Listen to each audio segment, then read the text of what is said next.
I would say, we'll go out on a limb and say 80 to 90% of all pharmaceuticals that are written today, they are written due to an imbalance in the autonomic nervous system. Yes, a hormone is a molecule that interfaces thought and emotion with physical reality. The hormones are mirroring back the environment. It doesn't matter if it's the physical, the emotional, the mental. The hormones themselves are usually not the problems, they're the mediators. And your body says, well, stress is the most important thing. Having a sex drive and making babies, those aren't important things. But keeping alive in the face of a hungry tiger, that's important. And they don't address, why are those hormones going out of balance? Those hormones don't go out of balance in isolation.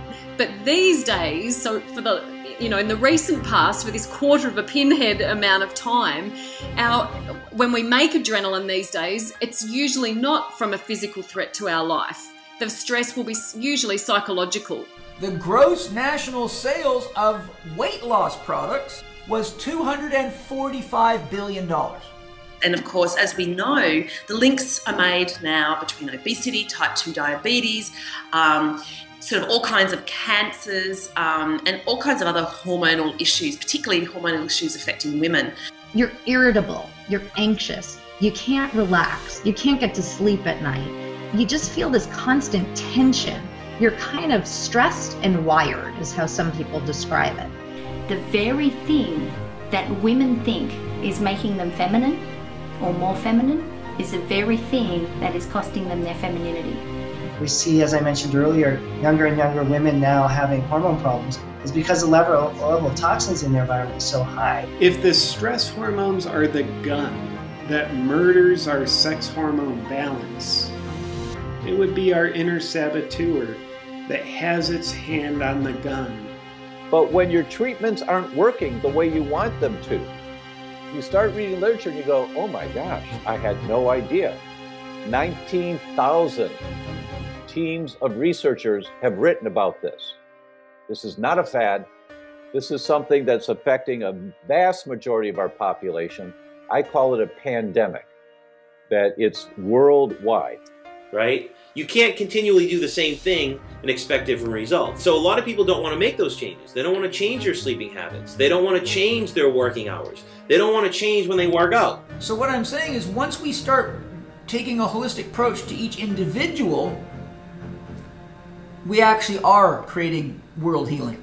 All you gotta do is, as the body gets healthy and the brain gets more naturally resourced, human beings are the most intelligent, creative people on the planet. What happened in those two generations is the quality of food we were served and that we serve our children in schools changed fundamentally.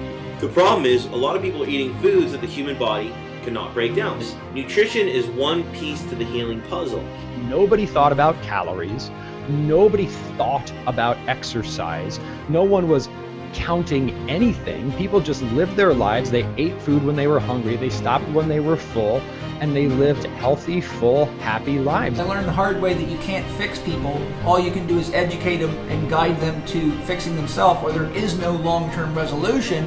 The body has to have the resources to produce the hormones first and foremost. It's pretty simple. What's going on in your life is exactly what you're creating. And if you want to change it, you have to change. You're going to bring the body back to exactly where it's meant to be.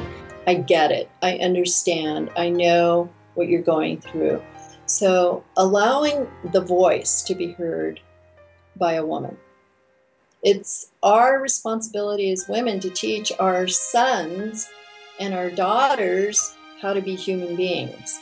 All the supplementation, all the exercise, and all the food in the world will make a person feel better, but it won't take away the cause. They actually develop a toolkit that gives them enough self-management skills to navigate life. Fertility clinics took tens of thousands of dollars, went home and cried, well, let's adopt a child. Then they began antifungals and a phase 1 diet, and months later, they're pregnant. The true key to health is just a simple balance of the autonomic nervous system, but that's really easier said than done.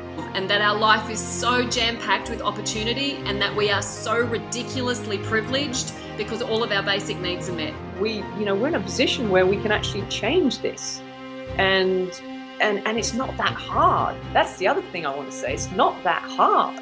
you can make some amazing changes in a really short period of time. And I think that's really empowering.